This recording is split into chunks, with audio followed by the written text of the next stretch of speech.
बना के आए थे? नहीं बना था? अब देखो दो क्वेश्चन दिए थे हमने। एक में देखो बताया था कि ये दोनों ऑटोजोमल डिजीज थे, है ना?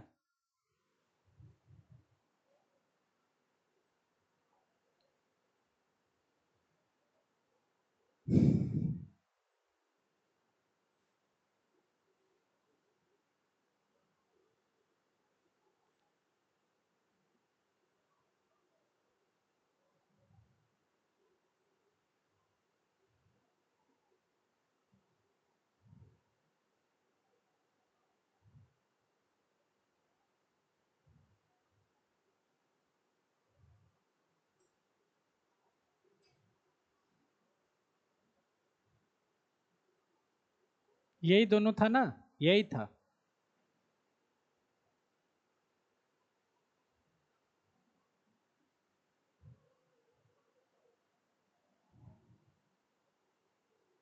यहां पर देखो ये दोनों क्वेश्चन था, ये क्वेश्चन है, ये क्वेश्चन आएगा, यही दोनों क्वेश्चन कॉपी में लिख लेना है इसको। अब देखो हमने बताया था पहले क्रिस क्रॉस को चेक करो। क्रिस क्रॉस मतलब क्या होता है? अल्टरनेट जाना। माँ बीमार है तो उसके बेटे में जाएगा, फिर बेटे से उसकी बेटी में जाएगा, है ना? तो यहां पर देखो क्रिस क्रॉस पहले चेक करना है। जैसे यहाँ मदर को है, ये इसका बच्चा हो गया, ये तो मदर इफेक्टेड है, उसका सन भी इफेक्ट है और उसका डॉटर भी इफेक्ट है। नहीं समझ में आया? ये समझ पा रहे हैं? तो इसके सन में और डॉटर में भी डिफेक्ट है, क्रिस क्रॉस नहीं है। मदर है तो उसके सन में होता, डॉटर में नहीं होना चाहिए। उसके बाद इसमें देखते हैं, इसमें मदर और फादर कोई भी इफेक्टेड नहीं है, लेकिन इसका एक सन इफेक्टेड है और एक डॉटर इफेक्टेड है। तो है ना, डॉटर इफेक्ट, ये इफेक्ट नहीं, ये दोनों इफेक्ट है, मतलब पता ही नहीं चल रहा है, क्रिस क्रॉस तो है ही नहीं। क्रिस क्रॉस कहाँ है? डॉटर माँ फादर को है ही नहीं, बच्चे में आ गया, तो क्रिस क्रॉस कैसे हुआ फिर? समझ रहे बात? क्रिस क्रॉस नहीं है।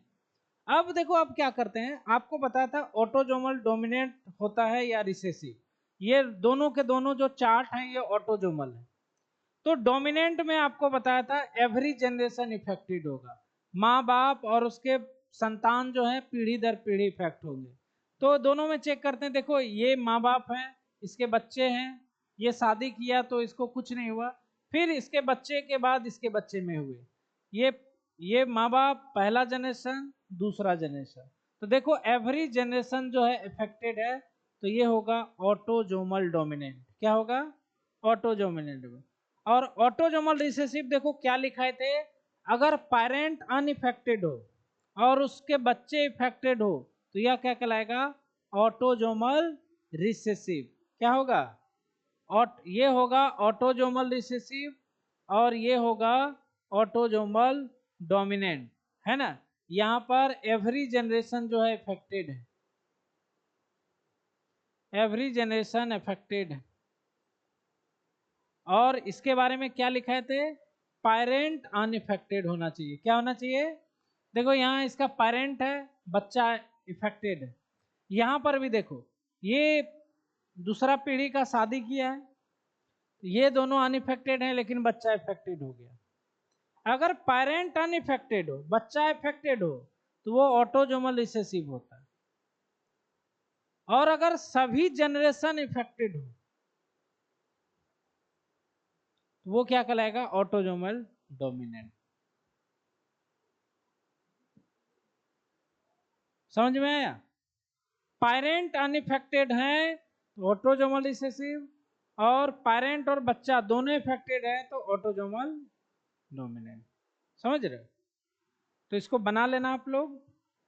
तो कौन सा जो था कौन सा नहीं था इसको बना लेना।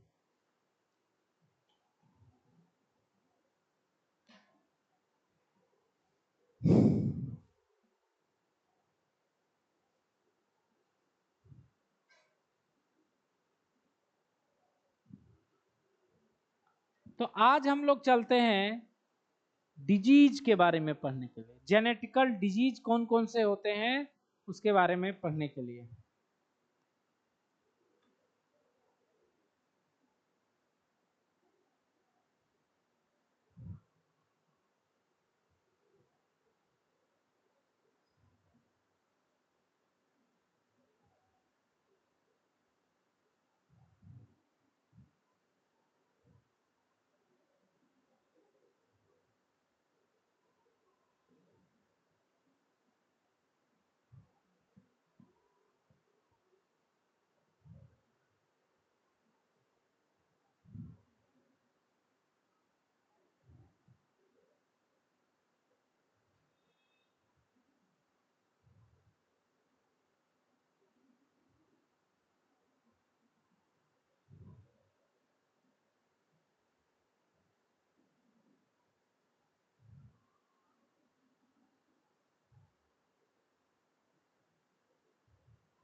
देखो डिजीज, डिजीज जो होते हैं दो प्रकार के होते हैं, जेनेटिकल डिजीज डिसऑर्डर और एक होता है एक्वायर्ड डिसऑर्डर। एक वैसा रोग जो जन्म होने के बाद हो, जैसे टाइफाइड, मलेरिया, कैंसर, एड्स, ये सब क्या होता है, बच्चे से नहीं होता है, जन्म लेने के बाद ये सब रोग होते हैं।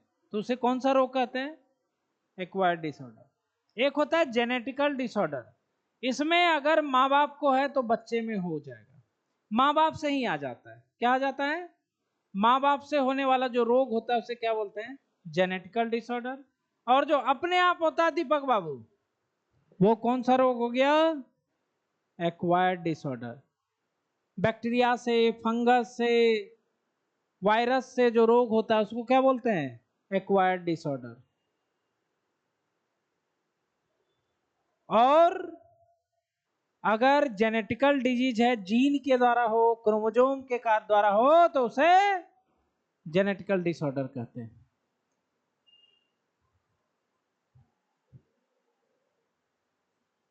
तो एक्वायर्ड डिसऑर्डर कहां पढ़ना है भाई, एक्वायर्ड डिसऑर्डर पढ़ना है आपको चैप्टर में जिसका नाम क्या है, health and disease.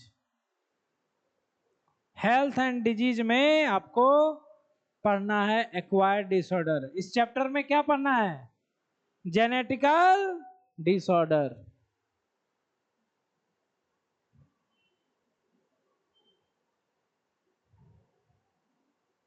Genetical disorder पढ़े, चार्ट बनाए। अब देखो जेनेटिकल डिसऑर्डर यह दो प्रकार का होता है।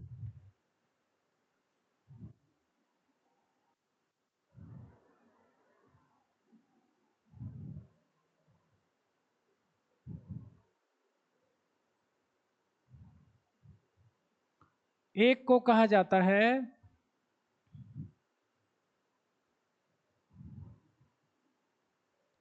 जीन डिसऑर्डर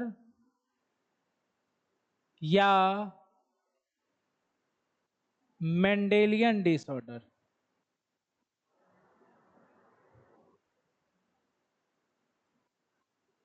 उसके बाद दूसरा जो डिजीज होता है उसे कहा जाता है क्रोमोजोमल डिसऑर्डर या नॉन मेंडेलियन डिसऑर्डर।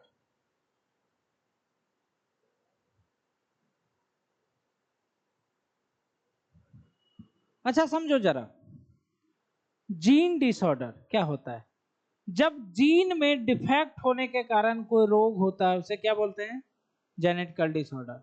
और अगर जब क्रोमोजोम में कोई डिफेक्ट आ जाए, अच्छा जीन कहां पाया जाता है, क्रोमोजोम पर, कहां, तो जीन में डिफेक्ट खाली हो रहा है तो जीन डिसऑर्डर, क्रोमोजोम में जब इफेक्ट आ रहा है तो क्रोमोजोमल डिसऑर्डर है।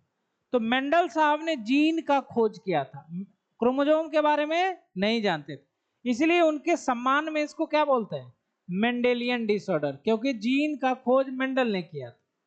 उसके बाद क्रोमोजोमल डिसऑर्डर को क्या बोलते हैं, नॉन मेंडेलियन, क्योंकि मेंडल इसको नहीं जानते थे। क्लियर।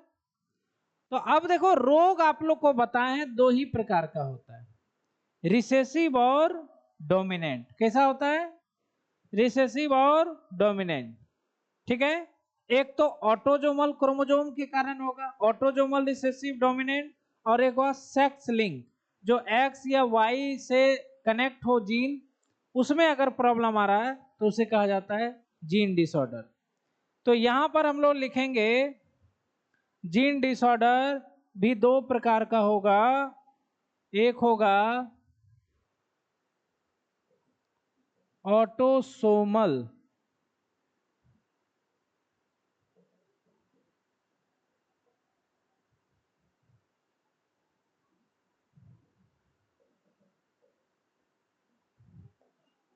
ऑटोसोमल डिसऑर्डर, और दूसरा होगा sex linked, sex linked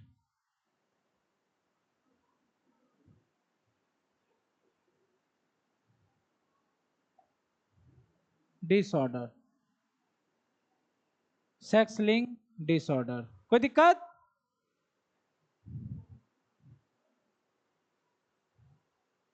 chromosome में भी वही होगा, क्रोमोजोम में भी वही होगा, ऑटोजोमल डिसऑर्डर और सेक्स लिंक।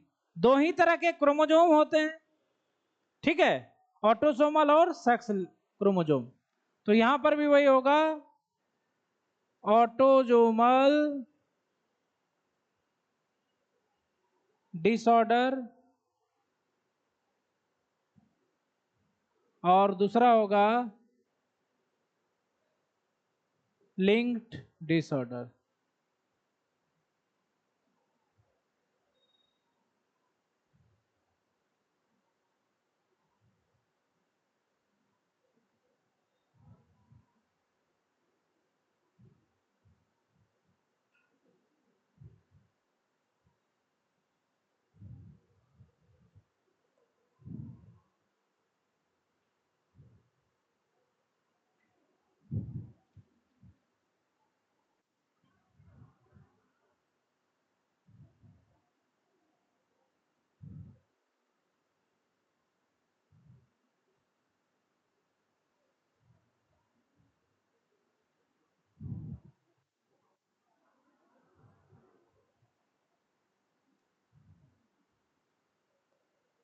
तो जीन डिसऑर्डर या मेंडेलियन डिसऑर्डर को हम लोग देखते हैं, ठीक है। तो इसमें ऑटोजोमल डिसऑर्डर में आप सभी लोग जानते हो कि यह भी दो प्रकार का होगा, रिसेसिव डोमिनेंट, रिसेसिव डिसऑर्डर, या इसे लिखो ऑटोजोमल रिसेसिव, और ये होगा ऑटोजोमल डोमिनेंट, ठीक है। तो ऑटोजोमल रिसेसिव का इसका एग्जांपल हम लोग देख लेते हैं। इसमें आ जाएगा phenylketonuria, alkaptonuria, phenylketonuria, alkaptonuria, albinism, albinism, next sickle cell anaemia,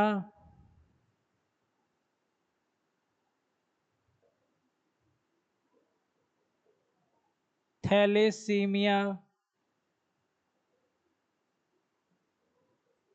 cystic fibrosis, cystic fibrosis. ये जो पांचों नाम है, ये जो है आपका ऑटोजोमल रिसेसिव है। इसमें से आपको पढ़ना कौन कौन सा है? Phenylketonuria, sickle cell anaemia और थैलेसीमिया, ये तीनों ही आएगा, ठीक है। ऑटोजोमल डोमिनेंट, इसका example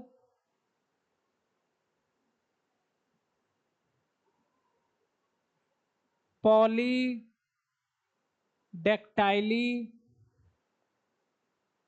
ब्रेकी डेक्टाइली, Huntington Korea. ये तीन प्रकार के रोग होते हैं जो कि है ना, जो कि ऑटोजोमल डोमिनेंट। पॉलीडेक्टाइली पढ़ पा रहे हो? पॉलीडेक्टाइली, पॉलीडेक्टाइली मतलब क्या होता है? एक उंगली का ज्यादा होना, एक्स्ट्रा फिंगर होता है ना, 6 गो होता है। ये एक तरह का ऑटोजोमल डोमिनेंट डिसऑर्डर होता है। समझ रहे हो मेरी बात को? तो यहां लिख देते हैं समझने के लिए, एक्स्ट्रा फिंगर, और ये क्या है? Small finger. सोचो कि छोटा फिंगर भी होता है, किसी किसी को देखो छोटा फिंगर होता है, वो भी एक तरह का ब्रैकीडेक्टाइली नाम का रोग होता है। हंटिंगटन कोरिया, हंटिंगटन कोरिया जो है, इसमें 25 से 25 साल के बाद आदमी को अगर ये होगा तो उसका शरीर कांपते रहता है, हमेशा अपने आप कांपेगा, ऐसे ऐसे खड़ा है कांप रहा है बिना ठंडा का। तो इस यही रोग होता है हंटिंगटन कोरिया, बेमतलब का शरीर कांपना, है ना। तो 25 से 55 वर्ष में शरीर कपकपाना, बस हो गया, इसको पढ़ना है, कपकपाना, खत्म। समझ रहे हो। अब हम लोग चलते हैं सेक्स लिंक्ड जो है डिसऑर्डर। ये भी भाई दो प्रकार के होंगे। छोटा पड़ गया जी, है ना, ये छोटा पड़ गया।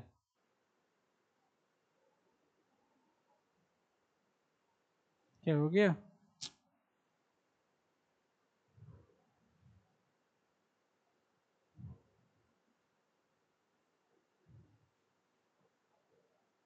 ब्रैकीडेक्टाइली, ठीक है,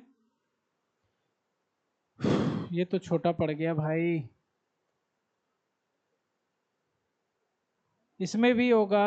अब इसको कैसे किया जाए।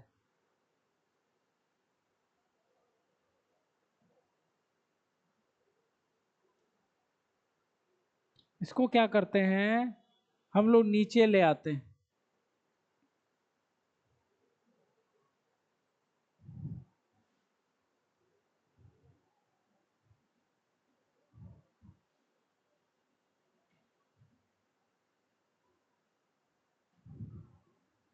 तो दो तरह के ये भी होंगे,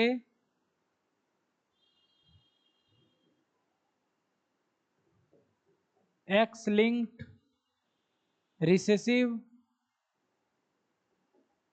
और दूसरा जो होगा एक्स लिंक्ड डोमिनेंट। ये हम लोग पढ़ चुके हैं, सेक्स लिंकेज में हम लोग इस बात को पढ़ चुके हैं। क्या कर चुके हैं, पढ़ चुके हैं। सेम वही वाला होगा जो आप लोग को पढ़ाए थे, है ना, कलर ब्लाइंडनेस, हीमोफीलिया, आई कलर और ड्रोसोफिला, है ना, डुचेनी मस्कुलर डिस्ट्रॉफी। तो इसको आप लोग लिख लेना। एक्स लिंक्ड डोमिनेंट इसको भी लिखाए थे, जैसे pseudo rickets,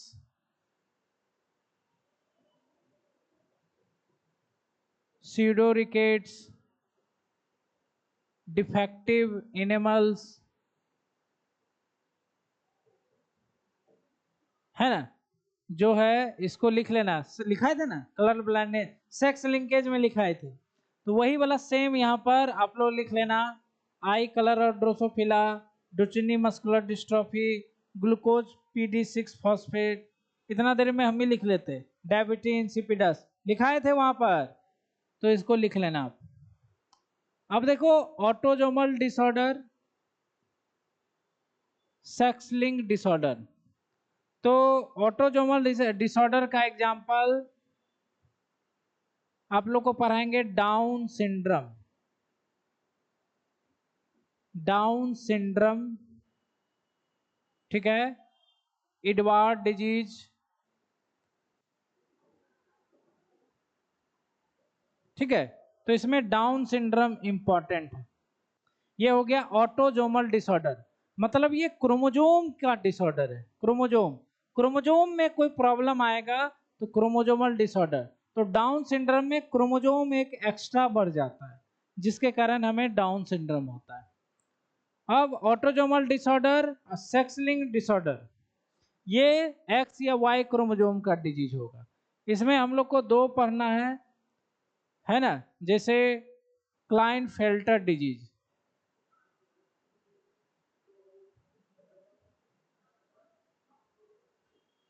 Klinefelter disease, Turners disease नहीं, सिंड्रम।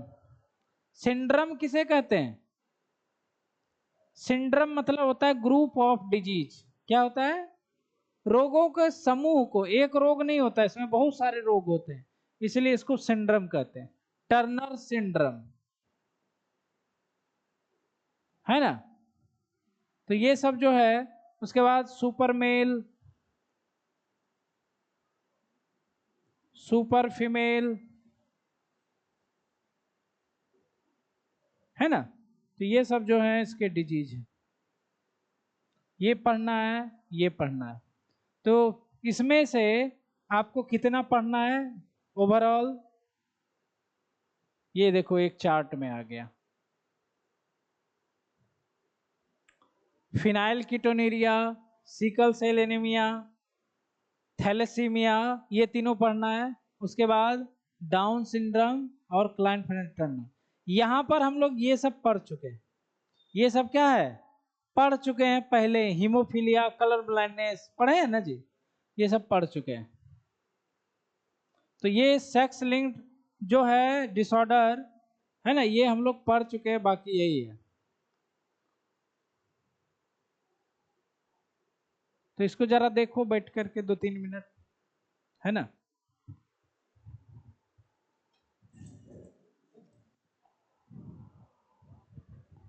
धूप नहीं है धूप। ये तो बरसात मतलब गर्म, ये धूप से भी खतरनाक निकला। उस समय बारिश हो रहा था, सोचे आज मौसम बहुत अच्छा रहेगा, लेकिन इतना पसीना आया, है ना। तो बारिश छूट जाने के बाद बहुत गर्मी लगती है, पता है ना।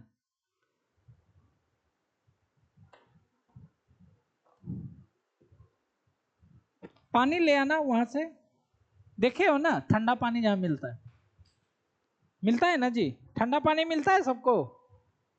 आप लोग को मिलता है ठंडा पानी जी, ठंडा पानी, ठीक। इसको देखो जरा, लिख लो, जो लिख रहे हो इसको लिख लो।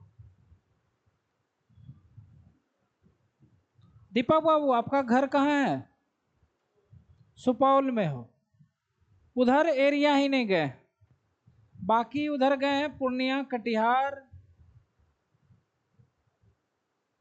उस उधर नहीं गए, उस एरिया में नहीं गए। इधर फिर चले गए वैशाली, छपरा, सिवान, उधर गोपालगंज, इधर चले गए हैं, गया के तरफ जितना है सब चले गए। बस वो एरिया एक्सपोज नहीं हो पाया। समस्तीपुर, भागलपुर, दरभंगा, मुजफ्फरपुर, ये सब जगह है, ये उससे आगे है ना। कौन कौन सा बचा हुआ है जहाँ नहीं गए हैं, मोतिहारी आपका, उसके बाद आपका चंपारण, है ना, सहरसा, और क्या बताया आपने, सुपौल, उधर ही है ना सब, एक ही जगह पे, अलग अलग है, उधर ही है ना सब।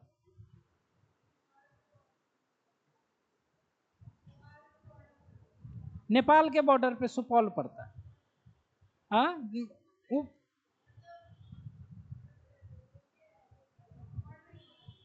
अच्छा अच्छा, मतलब नेपाल ऊपर है। अच्छा, नेपाल मतलब पहाड़ पे है ना, पहाड़ी एरिया है, नेपाल पहाड़ी एरिया है। नीचे हो सकता है ना, तो बॉर्डर के नीचे हो सकता है। एक्चुअली में नेपाल जो है वो पहाड़ पर है, हम लोग प्लेन पे हैं, यही बात है ना। सभी मतलब उसके बाद मोतिहारी भी शायद सुनते वहीं पर है, मोतिहारी, या एक और नाम हमने सुना हुआ है, क्या नाम बताओ उधर का, नेपाल बॉर्डर से डिस्ट्रिक्ट और बताओ कोई, खगड़िया, धड़रिया, अच्छा अररिया वही है क्या, अच्छा अच्छा, सबसे छोटा जिला वही है ना बिहार का, अररिया सुना हुआ है। कैमूर भी जिला है ना, कैमूर है सबसे छोटा। एक नेपाल के साइड ही है सीतामढ़ी, भूल गए थे हम, सीतामढ़ी का बहुत स्टूडेंट को पढ़ाए हुए हैं, बहुत सारा। एक साल तो सब लगभग सीतामढ़ी का है, पूरा ग्रुप ही आ गया था, 25-30 बच्चा था खाली सीतामढ़ी का। और इधर देखो मतलब 1-2 साल से मतलब बहुत कम, मतलब मार्केट में स्टूडेंट ही नहीं है। देख रहे हो इस बार जो है।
अब चलते हैं हम लोग फिनाइल कीटोनुरिया और सिकल सेल एनीमिया पर।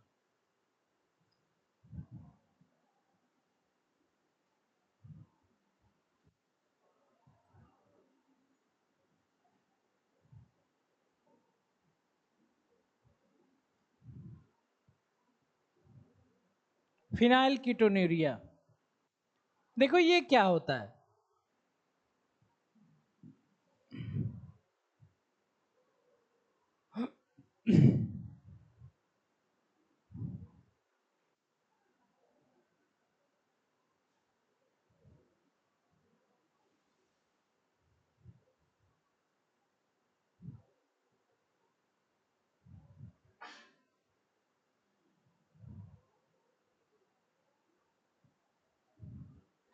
आप सभी लोग जानते हो कि हम लोग प्रोटीन को ग्रहण करते हैं भोजन में, और यह जो प्रोटीन है वह पचने के बाद एमिनो एसिड में बदल जाता है। किस में बदल जाता है? एमिनो एसिड, पचने के बाद। ठीक है, और उस एमिनो एसिड का नाम है फिनाइल एलेनिन। फिनाइल एलेनिन, ठीक है, ये एमिनो एसिड है। ठीक है, ये फिनाइल एलेनिन क्या होता है, या हमारे मिलेनिन में बदल जाता है। मिलेनिन पिगमेंट होता है जिसके कारण हमारा स्किन का कलर होता है। मिलेनिन के कारण, मिलेनिन ज्यादा रहेगा तो स्किन का कलर डार्क होगा, मिलेनिन कम होगा तो स्किन का कलर फेयर होगा। यही होता है। तो ये मिलेनिन बनाता है। फिनाइल एलेनिन जो है पहले अल्केप्टोन में बदल जाता है,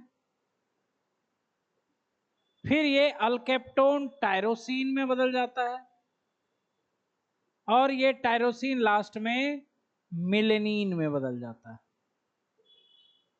लेकिन यहां पर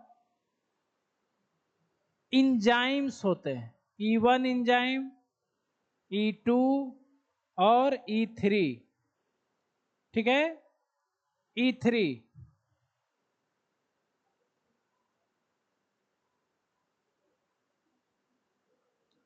E3 एंजाइम का नाम याद रखना है, इसका नाम है टायरोसिनेज। इसका नाम है टायरोसिनेज, ठीक है। अब देखो फिनाइल एलेनिन, अगर एंजाइम E1 इसकी कमी हो जाती है तो जो रोग उत्पन्न होता है वो है फिनाइल एलेनिन।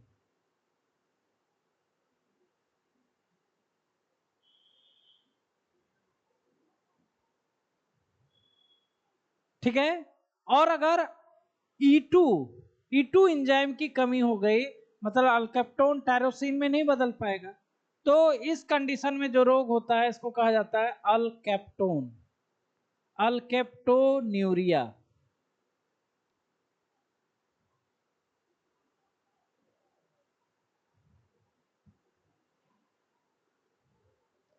Phenyl ketonuria. और अगर ये एंजाइम कम हो गया तो क्या होगा? अल्केप्टोन्यूरिया।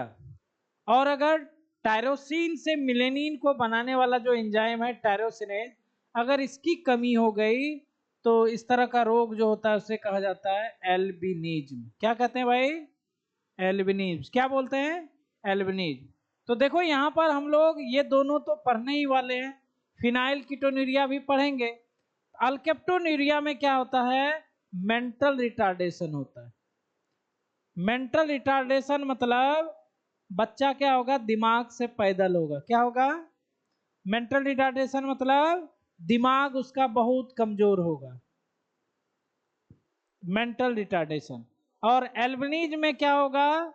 एल्बिनिज में देखो क्या होता है कि मिलेनिन नहीं बन पाएगा, मिलेनिन नहीं बन पाएगा, जिसके कारण मिलेनिन शरीर का कलर शो करता है। मिलेनिन मान लो एकदम जीरो हो जाए तो क्या हो जाएगा? वो आदमी बिल्कुल दूध जैसा हो जाएगा। कैसा हो जाएगा? आदमी दूध जैसा हो जाएगा। तो इस बीमारी को क्या बोलते हैं? एल्बिनिज्म। एक आदमी को देखे होगे पूरा व्हाइट, एकदम व्हाइट दूध जैसा, बाल भी व्हाइट, भौंवा भी व्हाइट, पूरा व्हाइट व्हाइट, स्किन भी पूरा व्हाइट। देखे हो कभी एल्बिनो मैन को? देखे हो? देखे होगे। वो धूप में नहीं निकलेंगे, धूप में बर्दाश्त ही नहीं होता हमसे धूप। निकलेंगे भी तो गर्मी नहीं होगा तभी घर से बाहर निकलता, इसे नहीं लिख पाते क्योंकि इसमें मिलेनिन ही जीरो होता, नहीं होता उसमें मिलेनिन। हाँ हम भी देखे हैं, बाजार समिति में कभी कभी देखते हैं एक आदमी को, तो वो आदमी निकलेगा नहीं घर से, उसको गर्मी एकदम बर्दाश्त नहीं हो सकती, धूप बर्दाश्त नहीं होगा। तो एल्बिनिज समझ गए, आदमी दूध जैसा हो जाएगा। अल्केप्टोन्यूरिया जो होगा इसमें बच्चा क्या होगा? Mental retardation. ठीक है। अब देखो फिनाइल कीटोन्यूरिया पढ़ते हैं हम लोग। देखो इसमें होता क्या है कि फिनाइल एलेनिन जो है टायरोसिन में नहीं बदल पाता है, टायरोसिन में नहीं बदल पाता है, बल्कि यह किसी और चीज में बदल जाता है। फिनाइल एलेनिन जो है यह कन्वर्ट हो जाता है दो चीजों में, एक तो phenyl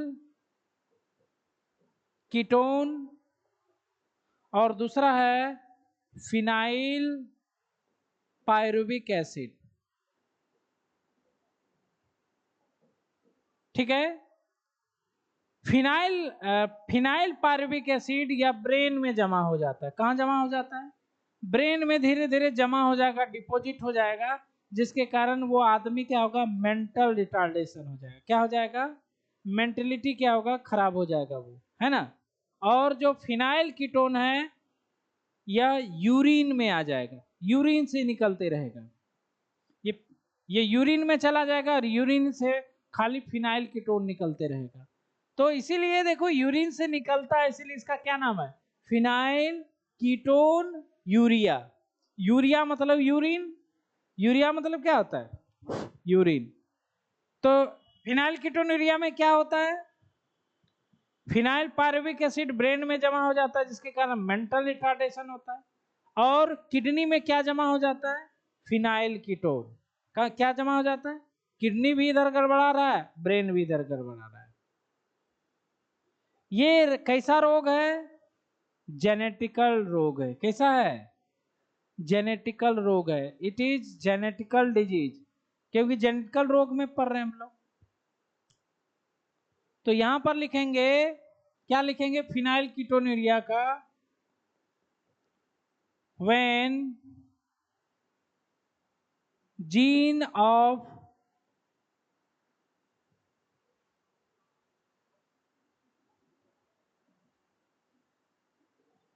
when gene defect which produce even enzyme, when gene defected which produce even enzyme, so phenylalanine not convert into tyrosine but convert into phenyl pyruvic acid, phenyl pyruvic acid and phenyl ketone, phenyl ketone. अब phenyl pyruvic acid कहां जमा हो जाता है? Brain में, जिसके कारण क्या होता है? Mental retardation. तो यहां पर लिखेंगे phenyl pyruvic acid deposit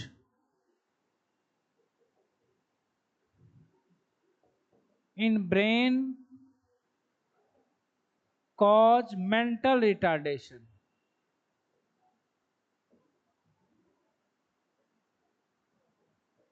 mental retardation. और फिनाइल कीटोन कहां जमा हो जाएगा? किडनी में। कहां? किडनी में जमा हो जाएगा और यूरिन से वो बार बार निकलेगा।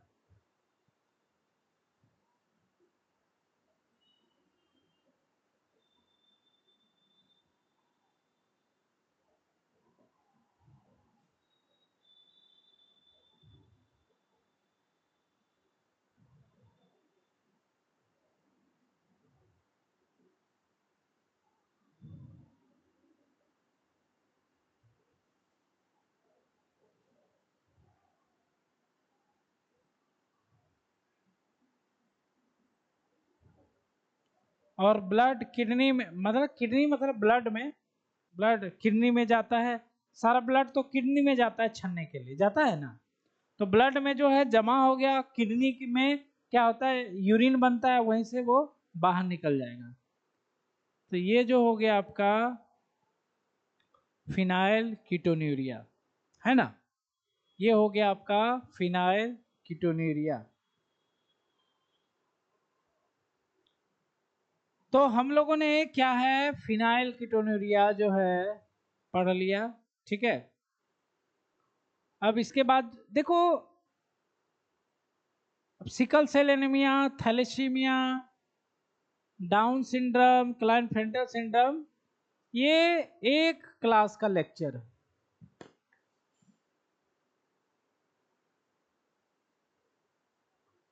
दिलखुश बाबू, रतनपुर,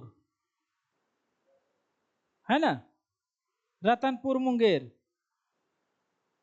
समझ रहे हो बात को। तो यहां पर सिकल सेल एनीमिया, थैलेसीमिया, है ना। उसके बाद डायरेक्ट ये पढ़ना है down syndrome, Klinefelter syndrome, Turner syndrome, है ना। तो आज थोड़ा सा हम लोग को जल्दी है, ठीक है।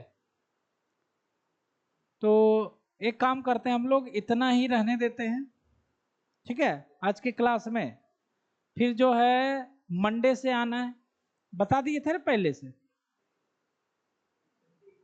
हाँ छुट्टी बताए ना, 3-4 दिन का छुट्टी होगा। हाँ मंडे से फिर क्लास होगा, बताया नहीं था आपको? आप नहीं आए थे क्लास, ये नहीं आए थे? सबको तो मालूम था, पहले बताए थे, है ना। वैसे देखो थर्सडे और फ्राइडे और सैटरडे को भी ऐसे छुट्टी ही रहता है, क्योंकि ईद है ना उस दिन। तो शाम को जितना भी क्लास होता है तो ईद वगैरह में जो है